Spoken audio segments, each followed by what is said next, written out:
Now, when they sent me the record with just the hook on it. So obviously they wanted me to kind of direct. So, so right, you know me, I go first. Want me to go first? I go first. No problem. I go first, I go middle, I go last. They put her on the record without telling me. But that's all right. I don't care. That's cool. I'm waving a white flag, remember? It's all good. I want to rock. 50.com. So they put her on the record, and I talked to them. Everything is fine. So Baby's like, we're going to do a video and all this, that, blah, blah, blah. And I thought that was wonderful because we needed that in hip-hop. We needed to show the unity in the video. Right. You know what I mean? Like, we needed that. Like, I wanted to rock with her. We're supposed to do this video. We're supposed to show the world that we're rocking together. That would have been beautiful, right? Mm-hmm. I've been big for hip-hop. Big for the female. Definitely big for hip-hop. For more than anything, big for the female. What was the name of the record? Grinding, making money. They put the record out. This is 50.com. I mean, like I said, I'm on a computer.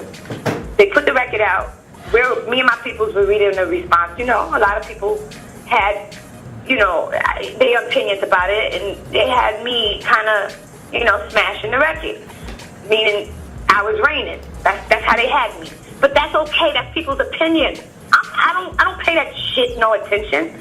I don't pay that shit on the internet when people have their opinions. They talk about me and they talk about her. I don't pay that shit no attention. Because the bottom line is, I got my haters and she got her haters. That's the bottom line. She gonna have her lovers and I'm gonna have my lovers. I'm gonna have my fans. That's the bottom line. And I can't sit back there and say, oh yeah, that's right. I smashed on the record or whatever. At the end of the day, they making me think that because they pulled the record off of iTunes. And now all of a sudden they don't want to do the video. Now all of a sudden it ain't even on Baby's album. Now all of a sudden, They ain't even really rocking with me the same way. So basically the record was to stamp her and make it seem like, okay, well, yeah, we got Kim involved. Kim did the record. That was disrespectful. Straight up, disrespectful. Because I'm who she's trying to be like. Y'all stealing my shit. Now here's the other problem that I have. She came in this game stealing my shit and busting shots at me at the same time, throwing pebbles and shit. And I'm letting it rock. I'm letting them rock. I'm letting her live. I let her live. Because I could have been came and did what I'm doing now. Okay, fine. Now, my problem is this. You're stealing my shit. You want to be like me, but you're acting like you created this lane and, this is something new. The whole Barbie and all that shit. Like, this ain't new. It ain't new, mama. The shit with the wigs and the whole, the creating a character is not new. And on top of all that, y'all ain't want to rock with me. It ain't got nothing to do about no fucking how long a person been in this industry or how long. I don't know what the fuck that punk pussy Drake talking about. Because at the end of the day, this nigga he bore his heart on his sleeve. He showed his fucking true colors by coming at me and I'm a fucking girl. You know what I mean? Ray J is the one who said everything. You ain't mentioned this nigga name not one time. But it's okay, because I'm going to ride with my people. Ray J said the shit out of love for me. And that's right. I'm going to ride with him. But at the end of the day, nigga, you coming at me and I'm a female. You let me know that, damn, you fear me like you fear 50J or one of them. You put me in that category. Thank you. I owe my fans.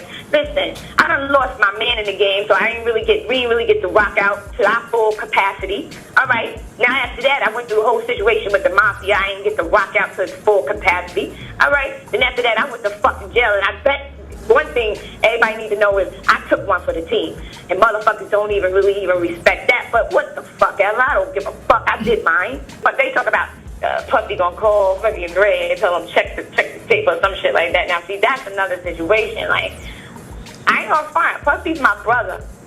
I can't disown Puffy at this moment. And again, that real little Kim Twitter is not me. Just so they know, because I know Puffy probably was like, oh my God, yo, what the fuck did I? Because he called me. I didn't get to talk to him yet because I was working. But Puffy called me, he just now called me after he called everybody else, which I thought was disrespectful. Now, he called Ray J in regards to the situation, and he's calling everybody else. But he didn't call me. You know what I mean? And I thought that was disrespectful because I'm supposed to be your sister. I can never disown Puffy, but brothers and sisters fight, and sometimes they fight to the extreme. Me and my brother used to fight crazy. I'm talking about try to stab each other, whatever, all kinds of shit. But at the end of the day, did nobody do nothing to my brother. Now that's how I feel Puffy should be when it comes to me. Right. And I just, I felt like Puffy should be ashamed of himself. I had to spank him. This is 50.com. Speaking. He should be ashamed of himself. That's how I feel. I don't feel no other way, but he should be ashamed of himself. Because when I came home from jail, there was nothing Puffy couldn't ask me to do. Whatever he asked me to do, I was there. Kim, I need you for BET. Can you perform with me? No problem, I'm there. Kim, I need you on this remix. Can you do this? No problem, I'm there. Kim, it's Justin's birthday party. Oh, no problem, I'm there. That's my baby. I'm there. Quick question: how do you feel about Diddy comparing somebody like Rick Ross, who was a proven correctional officer, to Biggie? How do you feel about that? I'm gonna be real honest, right? Like I like some of Rick Ross music. I do, and I don't have no beef with Rick Ross. I don't got no problem with Rick Ross. Only problem I kind of had with him is that I feel like he should have never hid the CO thing. I mean, he got his reasons for it, but I feel like he should have never hid it because, let me tell you, when I was locked up, I was cool with some real motherfucking cool-ass COs. Like, it's some cool-ass COs out there. They all ain't fucked up. So it's okay. Like, I just thought that's my only really problem, is that I thought that was okay. You know what I mean? This is 50.com. I can never see him being Biggie. Like, that's just the bottom line. I don't know what Puffy was smoking or, if he was, that day, but, I don't know. But, I mean, I understand how he feels because Rick Ross, like, on what is that joint? Oh, Let's Do It. Rick Ross, I like his verse the best on there, He got that's my favorite verse on there. So I do like his music and everything, and I don't got no problem with him. I mean, I love 50 to death. Everybody know that. Me and 50, we fight and argue too. He's another one.